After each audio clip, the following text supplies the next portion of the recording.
Hello everyone. In last video, I have explained the first random access protocol Aloha.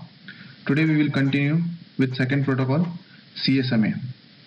CSMA was developed to minimize the chance of collision and increase the performance. The chances of collision can be reduced if a station senses the medium before trying to use it. This carrier sense multiple access requires that each station first listen to the medium before sending the data. So normally we say that listen before talk, or it can be sense before transmit in networks. CSMA can't eliminate complete collision. It is because of propagation delay. The reason is shown with the space and time model of CSMA network. When a station sends a frame, its bits will move into a channel. There will be a multiple stations. So from first station to reach a last station, a bit will take a time. That time, if last station also want to send, it will check the medium. Not a single bit of any other station reach to it. So it will think channel is free, and it will also start sending a frame. So that time the collision will occur. It is all because of propagation delay. This is space or time model of CSMA network. At time t1, B senses the medium and first it finds medium is idle and sends a frame. Yellow part is the area where B signal exists. At time t2, station C senses the medium and finds it idle because at that time the frame sent by B not reaches C. So C finds channel is empty. So it also starts sending a frame. The first bits from station B have not reached station C. So below that blue part is area where C's signal exists. Station C sends a frame.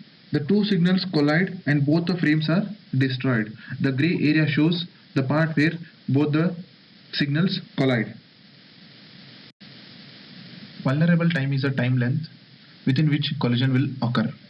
The vulnerable time of a CSMA is a propagation time TP. A starts sending a frame at T1. So each bit will move through the channel and reaches a destination. So it will take a time TP. When A sends a first bit, it will move, passes B, then passes C and reaches D. When it reaches D, then B, C, D started sending a frame, then it will sense that A is already sending. So they will wait until A completes. So before the first bit reaches the destination, only in that time the collision can occur. So the total time is propagation time. There are three methods, persistent methods, that will tell us when the channel is busy and when the station needs to send. So this method is used mainly to find out station is busy or idle and when to send a data. There are three types: one persistent method, non-persistent method and p-persistent method. So you can see in a diagram, in a first one persistent method, the station continuously senses the medium, the channel, until it's idle. It will just continuously hit the channel. Once channel is idle, it will start transmitting. In this case, there is a more chances of collision because two nodes or two stations continuously checking the channel. Once it suddenly becomes idle, both will send a frame. That time collision can occur. Second is non-persistent method, in which channel will sense the medium and wait for a random amount of time. Again it will sense the medium. So non-persistent approach reduces the chances of collision because it is unlikely that two or more stations will wait the same amount of time. Means the one station may wait a random amount of time, means 2 or 3 minutes, another station may wait 5 minutes or 4 minutes, so reduces the chances of collision. However, this method reduces the efficiency of network because medium remains idle and there may be stations with frames to send. Means they may wait of random amount of time. Within that, channel may be idle, but they will wait more amount of time. Last is P persistent. It is used if the channel has time slots with a slot duration equal to or greater than maximum propagation time. The P persistent approach combines the advantage of two strategies. It reduces the chance of collision and improves the efficiency. In this method, after station finds the line idle, it follows these steps. With the probability P, the station sends its frame. With probability Q equals to 1 minus P, the station waits for the beginning of next time slot and checks the line again. If line is idle, it goes to first step, means sends the frame. If the line is busy, it acts through a collision has occurred and it uses the back off procedure. We have seen in Aloha there is a back off time. It will wait for a long time and again it sends. So it will go for back off procedure. This is the flow diagram for all three. The first persistent, you can see if channel is busy, it will again continuously checking. That is a diagram, condition, channel, question mark. If channel is idle, start sending a packets. Second one, channel is busy, wait randomly. If you remember in Aloha, the station waits random time, that is 0 to 2 raised to k minus 1. The same here, it will wait randomly some 2-3 seconds, 5 seconds or milliseconds, and again it check the channel. If it's idle, start transmitting. In third, it is a combine of both.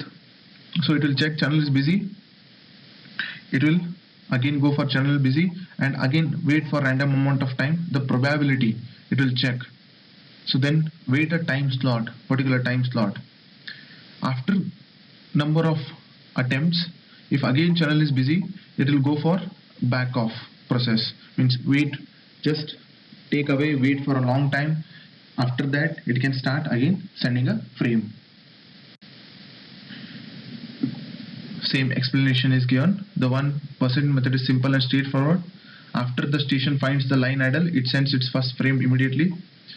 This method has the highest chance of collision. Non-persistent method, a station that has a frame to send senses the line. If the line is idle, it sends immediately. If the line is not idle, it waits for random amount of time and sends the line again. So in this method, it reduces the chances of collision, means better than one persistent method, and unlikely that two or more stations will wait the same amount of time and rewrite to simultaneously. However, this method reduces the efficiency because the channel may idle and system may not find out the idle because it's waiting for random amount of time. So it reduces the efficiency of a network. In P persistent method, it is used, the channel has the time slots with a slot duration equal to or greater than propagation time. P persistent approaches combine advantage of both the one persistent and non-persistent strategies. It reduces the chance of collision because it's combined of both, so using a back off procedure improves the efficiency. Next point is CSMA CD. Carrier sends multiple access will not specify what is the procedure after collision. The CSMA CD explains this procedure. When a station sends a frame, it will monitor the medium and it will wait until it reaches successfully. If it finished successfully, means the frame reached the destination. Otherwise, it indicates the collision occurred and the same frame will send again. For better understanding of CSMA CD procedure, we will look into this example. In this example, the first bits transmitted by two stations involved in the collision. Although each station continues to send bits in the frame until it detects the collision. You can see station A and C involved in a collision. A starts sending a frame at a time t1, so bits will move into a medium, and C starts sending a frame bits at time t2. So A's first bit reaches C at a time t3, so C senses at collision occur. At the same time C abort transmission, and at A, C's bit reaches at time t4, A senses it and collision occurs, so A aborts transmission. If you look into diagram, A transmits for the duration of T4 minus T1 and C transmits for the duration of T3 minus T2.